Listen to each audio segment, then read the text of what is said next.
تو بڑا مقام ہوا. تو اللہ رب العزت تو بے نیاز ہے میاں, کرم فرمائے تو جس طریقے سے, لیکن ہر کام کے لیے کوئی نہ کوئی سبب ہوتا ہے. آپ اگر یہاں بے سبب کے نہیں آئے, اللہ تو بے شک مسبب الاسباب ہے, لیکن سبب تو آپ کے لیے بنا دیا, وہ تو ہے مسبب. اسباب تو یہ بنایا کہ آپ آ رہے ہیں, اور مجھ سے جو کچھ بھی آپ جو کچھ سن رہے ہیں یہ ہماری اور آپ کی اصلاح کے لیے ہے. یہ چند سانس کی زندگی میں کہ بھئی ہم اپنی اصلاح کریں. ہمیں اگر یہ چاہنا ہے کہ آخرت کے لیے کچھ یہاں حاصل کریں, تو یہ طریقے ہیں کہ بھئی کس طریقے سے ادب سے, محبت سے, بزرگوں کی خدمت سے, ان کی دعاؤں سے, تو یہ اللہ تعالیٰ مقام عطا فرماتے ہیں. اور یاد رکھو ایک بات میں ابھی آپ کو اور عرض کرنے والا ہوں, وہ بڑی ذہن نشین کرنے کی بات ہے. آپ کو معلوم ہے, میں نے ابھی عرض کیا تھا تمہید میں کہ اللہ کا ذکر جو ہے یہ ان کمیوں کو پورا کر دیتا ہے جو ہمارے نقص ہم سے ہوتے ہیں. اور بھئی ہم ہیں سراپا قصوروار ہیں, ہمارے میں ہے کون سی وہ خوبی جو ہم سمجھیں؟ ساری خامیاں ہی خامیاں ہیں نا. اگر کوئی سمجھ لے کہ میں تمامی خوبیوں میں ہوں, وصف ہے میرے, تو اس کی بھول ہے. اور اللہ تعالیٰ محفوظ رکھے, اس پر اللہ تعالیٰ نہ کرے, وہ تو حماقت ہے. تو خصوصی سے ہمارے تصور میں تو یہی ہے طریقت میں, اور وہ شریعت سے جدا نہیں ہے. شریعت سے طریقت جدا نہیں ہے. مطلب یہ ہے لوگ سمجھیں کہ طریقت کوئی علیحدہ چیز ہے اور شریعت کوئی علیحدہ چیز ہے. نہیں, کوئی قیود نہیں, کوئی پابندیاں نہیں, بلکہ اس کے اندر اس سرکار دو عالم صلی اللہ علیہ وسلم کے ارشادات اسوہ حسنہ پر چلنے سے جو سرکار کو اللہ نے وصف عطا فرمائے تھے اس کی ہم میں جھلک پیدا ہو جاتی ہے. جو بھی سرکار کا سچا اتباع کرنے والا ہے اسوہ حسنہ پر, تو سرکار دو عالم صلی اللہ علیہ وسلم کے صدقے میں اللہ نے ہم کو بہترین امت قرار دیا ہے. اللہ تعالیٰ کا جو انعامات زیادہ سے زیادہ اس گناہگار امتیوں پر ہے, کسی ہے امت پر؟ نفی میں جواب ہے نہیں ہے. بہترین امت, ساری امتوں پر فوقیت سرکار دو عالم صلی اللہ علیہ وسلم کے صدقے میں. تو میں یہ عرض کرنے لگا تھا کہ یہ جو میں نے ابھی عرض کیا کہ آقا نے فرمایا کہ اگر کوئی جہاد میں بھی اس کی ہمت نہ ہو, اور رات کی نفلی عبادتوں میں بھی وہ ہمت نہ رکھتا ہو, اور خرچ بھی صدقات کے اندر وہ نہیں کر سکتا ہو, تو اس کو چاہیے کہ اللہ کا ذکر کثرت سے کرے. تو ساری خامیاں حضور صلی اللہ علیہ وسلم کے ارشاد سے پوری ہو جائیں گی. ذکر افضل عبادت. اب اللہ رب العزت کا ارشاد کیا ہے؟ اللہ تعالیٰ فرماتا ہے انا جلیس, میں بیٹھتا ہوں کس کے ساتھ؟ من ذکرنی, کون ہے جو میرا بندہ میرا ذکر کرتا ہے, میں اس کا ہم جلیس ہوتا ہوں. اب یہ اللہ کا ارشاد کون ہوتا ہے؟ اللہ تعالیٰ خود فرما رہا ہے کہ جو میرا بندہ میرا ذکر کرتا ہے میں اس کا ہم نشین ہوتا ہوں, میں اس کے ساتھ ہوتا ہوں, میں ہم جلیس ہوتا ہوں, اس کی مجلس میں ہوتا ہوں. بھئی اللہ تعالیٰ جب کس کے ساتھ ہوگا؟ جو اللہ کا ذکر کرے گا. تخلیہ میں کرے گا تب بھی ساتھ ہے, مجلس میں کرے گا تب بھی اللہ تعالیٰ اس کا ہم جلیس ہے. یعنی ذاکر کے ساتھ اللہ تعالیٰ ہم نشین ہے, اس کا اللہ کو قرب ہے. سبحان اللہ. جس کو اللہ کا قرب مل گیا تو ہے کسی چیز کی اس کو ضرورت. اب جناب میں نے آج دوپہر کو اپنے مننے بچوں کو سمجھایا تھا, اور وہ بات بڑی اچھی ہے کہ جیسے ہماری ظاہری آنکھیں ایسے ہماری باطن کی بھی آنکھیں. ظاہری آنکھوں کی روشنی ہو جائے تو بڑی نعمت ہے. ان سے پوچھو جن کی آنکھوں میں روشنی ہوتی, قدر وہی کرتے ہیں آنکھوں والے کی. تو جن کو باطنی روشنی حاصل کرنی ہے وہ کیسے ملے گی؟ وہ اللہ کے ذکر سے ملے گی.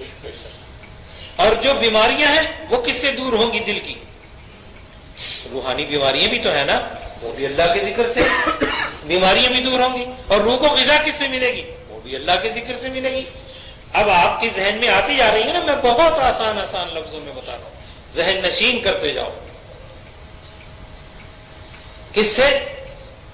روحانی بیماریاں, بغض, حسد, کپٹ, لالچ, طمع, ریا, بے شمار اس طریقے کی جو چیزیں ظاہر ہمیں نظر نہیں آتی. روحانیت ہے, روح نظر نہیں آتی, نظر آتی ہے روح ہے ہم میں. ابھی چٹکی لے آپ کو تو پتہ چلے گا درد کس کو ہوگا. تکلیف ہوگی تو روح جو ہے وہ جان سے جدا نہیں، اور جان روح سے جدا نہیں ہے، جسم کے ساتھ اس کی پیوستگی ہے، وہ اس سے جدا تو نہیں. تو اگر جسم میں آپ چٹکی لیں تو روح کو تکلیف پہنچے گی، وہ اس سے جدا نہیں، لیکن نظر آتی ہے، کوئی دیکھتا ہے روح کو. اب یہ روح اگر نظر آئے تو صرف اللہ کے ذکر سے. دیکھو میں ایسی باتیں عرض کر رہا ہوں کہ انشاءاللہ تعالی اگر تم نے اس کو ذہن نشین کر لیا تو پھر بڑی بڑی کتابوں کے مطالعے کی ضرورت نہیں پڑے گی. اس لیے کہ ایک تو ہوتا ہے انسان پہ واردات مشاہدہ، وہ اگر بتائے، اور ایک آپ کتابیں پڑھیں گے تو آپ کو وہ سمجھ میں نہیں آ سکے گی. اگر کتاب میں کوئی مضمون پڑھ بھی لیں گے تو اپنے مرشد کی بغیر دستگیری کے اور رہبری کے پھر بھی آپ نہیں کامل ہو سکتے. اس لیے اس راہ میں رہبری مرشد جو کرے گا، اس لیے اس کے دل میں پیار ہے، محبت ہے، وہ چاہتا ہے کہ یہ مقام رب تبارک و تعالیٰ عطا فرمائے. تو یہ مشاہدہ روح کا، میں نے عرض کیا تھا کہ جہاں خیال کیا اور روح اور مراقبہ کیا، اور وہ جہاں خیال کیا وہ وجود کے اندر سے اسی طرح مجسمہ بن کر کے وہاں پہنچ جائے گا. تو ہمارے پیشواؤں نے کیا اور اس کی مثالیں موجود ہیں. تو وہ جب آپ کریں گے تو اللہ تعالیٰ اپنے کرم سے جس کو نواز دے. یہ اپنے اعلیٰ ہمتی پر بات ہے. جیسے ایک کلاس میں بے شمار طلباء ہوتے ہیں، بھائی سارے ہی تو نہیں اپنے استاد کا مقام حاصل کر لیتے، اس کی نظروں میں مقبول ہو جاتے. جو زیادہ صحیح دماغ اور محنتی ہوتا ہے وہی مانیٹر بنتا ہے. اچھا اب یہ سمجھ لیجئے کہ یہ جو مقام میں نے ابھی عرض کیا کہ بھئی یہ تخیلات جہاں گئے اور یکسوئی اور مراقبے میں اس نے اپنا دھیان، مراقبہ مانے دھیان کا ہے، یکسوئی کرنے کا. تو ہمارے حضور دادا پیر قبلہ خواجہ غلام فرید صاحب رحمۃ اللہ تعالی علیہ، کوٹ مٹھن شریف میں جن کا مزار مبارک ہے، مشہور واقعہ ہے حضور کا کہ ریاست بھاولپور میں آپ کا قیام تھا. تو تمام ہی ریاست کے لوگ آپ کو عزت کی نگاہ سے دیکھتے تھے کہ اتنی سخاوت آپ نے کی ہے کہ حضور محبوب الہی نظام الدین اولیاء رحمۃ اللہ علیہ کے بعد اگر سخاوت کی ہے نظامیہ چشتیہ سلسلے میں تو ہمارے دادا پیر کا نام مبارک آتا ہے. جناب 1 لاکھ روپیہ نواب صاحب نے نذرانہ دیا. نواب بھاولپور جو تھے وہ آپ سے مرید تھے. تو ان کے واقعات تو پھر علیحدہ کبھی انشاءاللہ کسی وقت میں زندگی رہی تو کوئی موقع ہوا تو عرض کروں گا. لیکن اب میں یہ عرض کر رہا ہوں کہ یہ روحانیت کا اللہ تعالیٰ نے مقام بھی عطا فرمایا تھا. اور عشق اور سوز میں آپ کا کلام جو ہے نا وہ بس اس کے اندر عشق اور محبت ہی محبت ہے ساری. آپ کا دیوان جو ہے اس کے اندر جو شعر ہے اس میں ایسی شرائیں ہیں کہ جیسے آپ کلام پاک کی تفسیر کرتے ہیں نا، اسی طرح پیشوا ہمارے ان کی تفسیر کرتے کرتے انہوں نے اتنی ضخامت کر دی اور وہ کہتے ہیں کہ ہم تشنا ہے. وہ معرفت کا کلام ہے. عام لوگ جو ہیں دنیا دار قسم وہ عشق مجازی میں ان کے کلام کو پڑھتے ہیں، اور صوفیہ کرام جو ہے وہ عشق حقیقی کے لیے پڑھتے ہیں. لیکن مطلب جو وہ سمجھ گئے وہ ہم آپ کیا سمجھیں گے، جو مقام پر کہہ گئے. جیسے حضرت امیر خسرو علیہ السلام کا کلام ہے کہ وہ کلام عام لوگ سمجھتے ہیں کہ بھئی وہ ہم لوگ جو ہے عشق محبت کے اندر پڑھ رہے ہیں دنیاوی، کہتے ہیں کیا بات ہے. اور جن کو اللہ تعالیٰ نے عشق حقیقی عطا فرمایا وہ اس لیے پڑھتے ہیں، اور انہوں نے سب اپنے شیخ کی محبت میں کہا ہے. اچھا تو حضور دادا مرشد کو یہ میں عرض کرنے لگا ہوں کہ ایک بھاولپور سے کوئی حاجی حج کو گیا اور اس نے اتفاق سے، بھائی پہلے جو حج تھے نا یہ انڈیا جب تھا یعنی مطلب یہ ہندوستان اور یہ پاکستان نہیں بنا تھا، پارٹیشن نہیں ہوا تھا، اس دور میں بھی ہمارے دادا جان وہ اپنے واقعات کے سناتے تھے کہ 8 روز کے اندر اونٹوں پہ بیٹھ کر کے جناب جاتے تھے، اور اس اونٹ کے اوپر جب اگر طوفان گرد کا آتا تھا، ہوا کے تیز جھونکے اور وہ جو وہاں پر ریت ہوتا تھا وہ اس طریقے سے پڑتا تھا کہ چہرے بھی نہیں پہچانے جاتے تھے. اب اونٹ چل رہا ہے، کسی کو حاجت ہوئی، وہ اس کی گردن میں ہاتھ ڈال کے نیچے کودے گا. اب کودنا بھی آسان نہیں, اور اونٹ کی رفتار آپ سمجھتے ہیں کہ ریگستان کا جہاز کہلاتا ہے. اب اس کے آگے آگے کہیں بھاگیں گے, جائیں گے, اور وہاں پر وہ حاجی سے فارغ ہوں گے, پھر بھاگ کر آئیں گے, اور گردن میں ایک تو ایسی باہمت آدمی کا کام ہے کہ کمزور اور بیمار تو کر ہی نہیں سکتا. تو اس طریقے سے وہ جناب سفر ہوتے تھے. اگر کہیں پر منزل ہو گئی تو وہاں پر کھانا پکانے کے لیے پتھر جمع کیے, چولہے بنائے, لکڑیاں جن جن کر لائے, اور اس میں کچھ پکایا جو کچھ ہو سکا. لیکن وہ گرد کا طوفان آیا, وہ سب ریت اس میں پڑ گیا. اس طریقے سے ان کا سفر ہوتا تھا. تو یہ کوئی زیادہ عرصے کی بات نہیں, 50-60 سال سمجھ لیجیے, اس سے زیادہ عرصے کی بات نہیں. اس طریقے پھر بدو لوٹ لیا کرتے تھے, اور جہاز میں بڑی دقتیں ہوتی تھی کہ جو جدے کا پورٹ ہے وہاں سے تقریباً 3 میل دور کہیں جہاز ٹھہرتے تھے, اور وہاں پر وہ کشتیاں جاتی تھیں, اور کشتیوں میں سیڑھی لگتی تھی, اور اس میں سامان اگر پھینکا جاتا تھا کشتیوں, بہت سو کے جتنے بستر ہوتے تھے اور سوٹکیس, وہ پانی میں سمندر میں گر جاتے تھے, بہت سے لوگ گر جاتے تھے کشتیوں میں. وہ ہل رہی ہے کشتی اور پانی کی تھپیڑیں آ رہی ہیں, کبھی ادھر ادھر چکر آئے اور ہاتھ پیر گئے. تو وہ حج ہوتے تھے. لوگ جب حج کو جایا کرتے تھے تو اپنے جناب رشتہ داروں سے بڑی خلوص سے اور محبت سے جا کر کے کہتے تھے, بھائی ہم سے اگر کبھی دل آزاری ہو گئی تو معاف کر دینا, ہمارا کہا سنا معاف کر دینا. وہ ان سے کہتے تھے, ہاں بھائی اب جا رہے ہیں. یعنی ان کو یہ محسوس ہوتا تھا کہ اب کیا خبر ہم زندہ واپس آئے نہ آئے. تو حج تو حقیقت میں وہ ہوتے. اب ہمارے لیے اللہ نے بڑی سہولیتیں دی ہیں, لیکن اب بھی لوگ سمجھتے ہیں کہ ایک بڑا مشکل مرحلہ ہے. اتنی ہماری پست ہمتی ہے. اب لوگ جاتے ہیں, اتنی کم ہمت ہے کہ ہم ہوائی جہاز میں سفر کرتے ہیں, 3-4 گھنٹے میں وہاں پہنچ جاتے ہیں, لیکن وہاں جانے کے بعد بھی ان کو تھوڑی سی جسمانی تکلیف برداشت نہیں ہوتی, اور اس کا آن کر کے پھر اپنے یار دوستوں کو واقعہ سناتے ہیں, میں ایسی تکلیف اٹھائی, میں یہ اٹھایا, پانی نہیں ملا اور یہ نہیں کرا, اور ہم نے 8 ریال کی بوتل خریدی, اور اوپر چڑھنا ہوتا تھا, نیچے اترنا ہوتا تھا کہ کئی تو اس قسم کی باتیں کرتے ہیں. جتنی آسانیاں ہیں, اور میں نے اپنے صرف دادا جان کا ایک ذرا سی جھلک بتائی ہے, تو اس سے پہلے کتنی دشواریاں ہوں گی. جبکہ پانی کے جہاز اب تو یہ تھے, اور جب وہ ویسے جو لانچ ہوتے ہی نہیں تھے, ویسے بادبانی کشتیاں ہوتی تھی, ہوا کے رخ پر چلے گئے تو 6-6 مہینے ہو جاتے تھے ان کو. ادھر تھپیڑا مارا تو ادھر, ادھر تھپیڑا مارا تو ادھر. بعض وقت طوفان نے ڈبو دیا کشتیوں کو, بعض وقت پار ہو گئے. تو اس طریقے سے حج کو جایا کرتے تھے.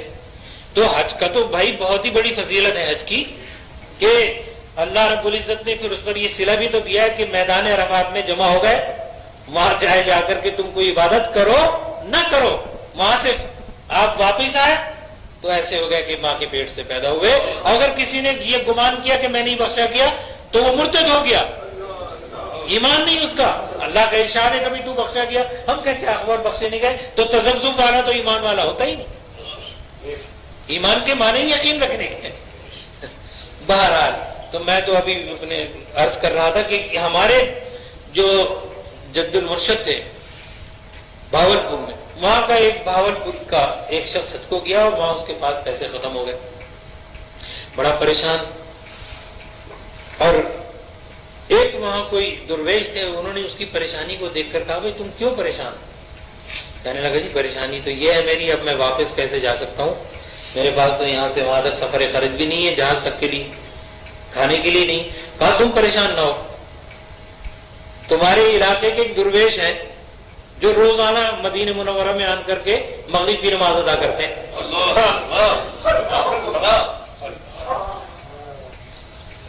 اور تم ان کو پہچان لو گے؟ ان کا بھائی کیا کہ وہ خواجہ غلام فرید صاحب رحمۃ اللہ علیہ. تو ان کے جی وہ تو ہمارے سبھی وہاں کے لوگ جانتے ہیں, اور میں تو ہوں اسی علاقے کا. کہا کہ اچھا, تو انہوں نے کہا کہ پہچان کیسے ہوگی مجھے؟ انہوں نے بتایا کہ دیکھو, جب پہلی رکعت ہو مغرب کی, تو جب رکوع میں امام جائے اور سب لوگ رکوع میں جانے لگے تو وہ دائیں طرف آن کر رکوع میں ملیں گے, تم دھیان رکھنا, آخری صف کے اندر کونے پہ. جب وہ ملے تو پھر تم وہیں پر کھڑے ہو جانا. انہوں نے کہا ٹھیک ہے. وہ اسی طرح جیسے انہوں نے بتایا تھا مغرب کا جب ٹائم ہوا اور مغرب کی نماز ہوئی مسجد نبوی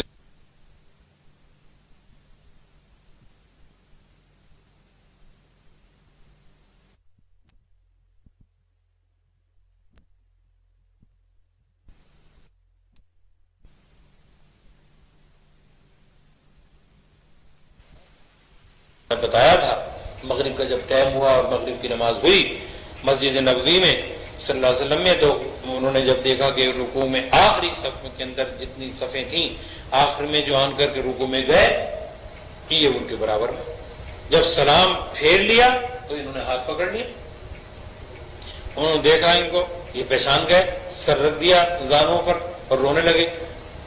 پوچھا کیا بات ہے؟ انہوں نے واقعہ بتایا کہ اچھا نماز سے فارغ ہو گئے، باہر چلے مدینہ منورہ سے، حرم شریف سے باہر آئے، تھوڑی دور چلے میاں وہ تو میں نے بھی اپنی آنکھوں سے دیکھا ہے، جب حضور با صاحب قبلہ علیہ الرحمہ کے ساتھ پہلا جب میں نے حج کیا تھا تو وہاں پر باب المجیدی اور استفا منزل جو ہے یہ اس کے پاس معلم حیدری کا جو دفتر پہلا تھا جہاں روباٹ وہ بھوپال ہے،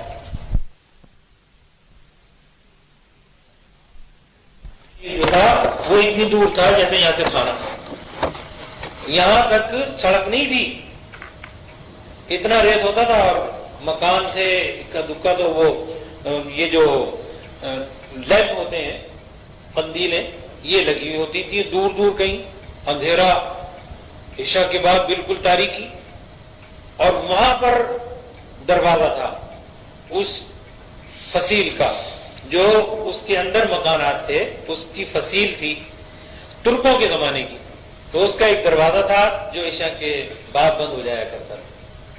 تو اس زمانے یہ میں نے سن 52 کے میں عرض کر رہا ہوں، اب تقریباً 28-29 سال ہو گئے ہوں گے، تو بھائی وہ بات میں آپ کو عرض کرنے لگا تھا کہ وہاں پر یہ جو ترکوں کا بنایا ہوا گیٹ تھا وہ تو میں نے بھی دیکھا ہے، اس میں وہاں پر وہ جو عسکری یعنی جو سپاہی ہوتے تھے اس کے اندر زینہ تھا گیٹ میں دروازے میں، اور دونوں طرف سے وہ پھر راشنے لیے ہوئے کھڑے رہتے تھے۔ اب یہ انہی کے نجدی لوگ اس میں ہوتے تھے، پھر یہ میرے سامنے ٹوٹا، میں کوئی تقریباً 3-3.5 مہینے وہاں رہا، تو میرے سامنے یہ ٹوٹا اور میرے سامنے مینار مبارک جو باب المجیدی کے بائیں طرف تھی وہ میرے سامنے شہید ہوئی، اور اس میں بھی اللہ کی کوئی حکمت تھی کہ بھائی وہ میرے سامنے یہ تعمیری کام جو تھا تو اتنا اس کی کھدائی ہو رہی تھی کہ اس میں اتنا سیسا نکل رہا تھا کہ کئی گز کتا چلا جا رہا تھا اور سیسا پلا ہوا تھا اس میناروں میں، اور وہ کڑاؤ چڑھے ہوئے تھے، وہ کاٹتے جاتے تھے، اور یہ سن 52 کا میں ذکر کر رہا ہوں۔ تو اس میں بھی یعنی کوئی سڑک نہیں تھی، تو ٹائروں کے نشان جو بسیں وغیرہ جاتی تھیں پڑ جاتے تھے، اگر ایک طوفان گرد کا آ گیا اور تیز ہوا چلی تو وہ ریت سب ایک ساتھ کر دیتا تھا، پھر راستہ بھول جاتے تھے۔ بات مجھے کچھ بتانی تھی لیکن یہ بھی تو ضروری ہے، اگر آپ کو بور نہ ہو تو یہ میں چند باتیں عرض کرتا چلوں، ورنہ پھر میں تو یہ میں آپ کو اس لیے عرض کر رہا ہوں کہ یہ اب جتنی ہماری ہمتیں پست ہوتی جا رہی ہیں اللہ تعالیٰ اتنی ہمارے لیے آسانیاں عطا فرماتے جا رہا ہے۔ اس وقت کی 12 مہینے کی عبادت جس کو آپ صرف 5 وقتہ جماعت سے نماز ادا کر لیں اور جھوٹ نہ بولیں، وہ ہمارے پیشواؤں کی 12 سال کی وہ عبادت جنہوں نے جنگلوں میں اپنے عزیزوں اور رشتہ داروں کو چھوڑ کر کے تنے تنہا اپنی ہستی کو مٹا کر کے فقر و فاقے میں نہ کوئی ان کو جاننے والا ہو پہچاننے والا ہو وہ عبادتیں کیے، اللہ تعالیٰ وہ مرتبہ اپنے کرم سے عطا فرماتا ہے، لیکن ہم سے یہ دونوں چیزیں بھی نہیں ہو رہی۔ میں سچ عرض کر رہا ہوں، نہیں تو ہے کوئی ہمت والا تو بتائے۔ اللہ تعالیٰ ہم سب کو اپنی پناہ میں رکھے، صرف جھوٹ نہ بولے اور 5 وقتہ جماعت سے نماز ادا کرے۔ ہمیں یہ 2 باتیں بھی نہیں، ہم سب ایک حمام میں سب ننگے۔ اللہ تعالیٰ ہماری اپنے کرم سے ہمارے پر جو پیشواؤں کی محبت ہے اس کے صدقے میں تو کوئی نجات کا ذریعہ بن جائے، یہ اللہ کے ارشاد کے مطابق۔ تو جناب وہ انہوں نے ہاتھ پکڑ لیا، کہا باہر چلے۔ جب باہر آ گئے کہا آنکھیں بند کر اور میرے قدموں پر اپنے قدم رکھ دے، سامنے کھڑے ہو گئے۔ اس نے اسی طرح کیا, آنکھیں بند کری, آپ نے ایک ضرب اللہ کی لگائی, کہاں آنکھیں کھول دے. اب جو آنکھ کھولتا ہے تو اپنے مکان کے دروازے پر کھڑا ہوا. یہ میرے دادا مرشد کا واقعہ ہے بھائی, بڑا مشہور واقعہ ہے, حضور خواجہ غلام فرید صاحب رحمۃ اللہ علیہ. اب وہ آنکھیں کھولتا ہے تو نہ وہاں مدینہ منورہ ہے اور نہ کوئی اور ساتھی, اور یہ اپنے گھر کے دروازے پر. گھر میں گیا تو لوگ سمجھ رہے تھے ان کے رشتے دار تمام کے مر کے پتہ نہیں کہاں ہوگا, کب گیا ہوگا, اب کیا. وہ دیکھ کر کے حیران, ارے بھائی تو ایسے بغیر اطلاع دیے اور اس طریقے سے. ان کا بھائی یہ واقعی حیران کن بات تو ضرور ہے, لیکن یہ کرم کس کا ہے؟ ان کا بتاؤ. کہنے لگے یہ تو حضور خواجہ غلام فرید صاحب علیہ رحمہ کا ہے. ان کا تو یار ایسے ہی چھوڑ رہا ہے, میں تو ابھی مغرب کی نماز میں وہیں پر ان کی مسجد میں تھا اور وہ تو مغرب کے بعد درس دے رہے. وہ کہنے لگے چلو, وہ کہنے یقین نہیں آتا, چلو. یہ گیا اور جا کر کے قسم کھائی اس نے خدا کی, کہا حضور آپ ہی تو مدینہ منورہ میں تھے. لوگوں نے کہا بھائی یہ تو یہاں بیٹھے ہوئے, تو اس کو کہتے ہیں, وہ میں نے عرض کیا کہ جس وقت یہ ذکر فکر کا غلبہ عشق و محبت کا ہوتا ہے تو مشاہدہ جس طرح دھیان کیا میں یہ وجود کے ساتھ جسمانی طور پر سے موجود ہوں. تو بھائی اللہ تعالیٰ یہ سب کو آپ کو عطا کرے, لیکن محفل نہیں ہے, یہ صحبت اولیاء اللہ کی ہے, ذکر فکر کے طریقے ہیں جو میں آپ کو آسانی سے بتاتا چلا جا رہا ہوں. وہ آپ کو کتابوں کے پڑھنے سے نہیں حاصل ہوگا, یہ تو کسی کی محبت اور خدمت سے حاصل ہوگا. اچھا, تو وہ حضور یہی تو لباس تھا آپ کا, آپ تو مدینے میں مغرب کی نماز ادا کیے میرے ساتھ, اور آپ ہی نے تو اپنے قدم پر قدم رکھوا کر کے ضرب لگائی تھی, تو میں گھر پر موجود ہوں. ان لوگوں نے کہا یہ تو اس طریقے سے ایک, اگر اللہ تعالیٰ اپنے مہربانی سے, میں نے کہا نا ابھی, وہ تو بے نیاز ہے, نیاز مند ہم ہیں, اور ہمیں سچی طلب ہو جو حسن ارادت اور محبت اور عقیدت ہو, تو پھر رب تبارک و تعالیٰ ان اپنی مہربانی سے اس ذکر کے صدقے میں جو میں نے آپ کو وضاحت کی ہے یہ نعمت بھی عطا فرماتے ہیں جو ہمارے پیشواؤں نے حاصل کی. بس کافی ہے اتنی. اللہ تعالیٰ اپنے کرم سے ہمیں اور آپ کو ان کی محبت اور ان کا ادب اور ہمارے پیشواؤں کا احترام عطا کرے, تو ہمارے لیے دونوں جہان میں آسانی ہے. بھائی اب یہ مولانا شاہدین بھی آئے ہوئے ہیں اور ان کے ساتھ اور بھی بزرگ ہیں, تو ان کو کہیں اپنے پاس بٹھاؤ یا جگہ ادھر بلا لو. کہاں ہے شاہدین کو بلاؤ اس کو. اب ہم نے یہ جب سے عشاء کے بعد سے فوراً درود شریف اور آیت کریمہ کا وہ کیا ہے یہ ورد والا, اس سے ہم بڑے آسانی سے, اب دیکھیے 10:15 بجے ادھر آ جائے. اور یہ کون تمہارے ساتھ بلاؤ. تو میں یہ عرض کر رہا تھا کہ اب بڑے آسانی سے ہمیں اتنا وقت ہے کہ اب ہم مراقبہ کر لیں گے. نعت شریف ہو گئی اور آپ نے جو کچھ بھی درس ہے وہ بھی پڑھ لیا, اب صرف مراقبہ اور اس کے بعد دعا. انشاءاللہ تعالی آپ کو 11 سوا 11 بجے تک فارغ ہو جانا چاہیے. درود شریف پڑھیں. اللہ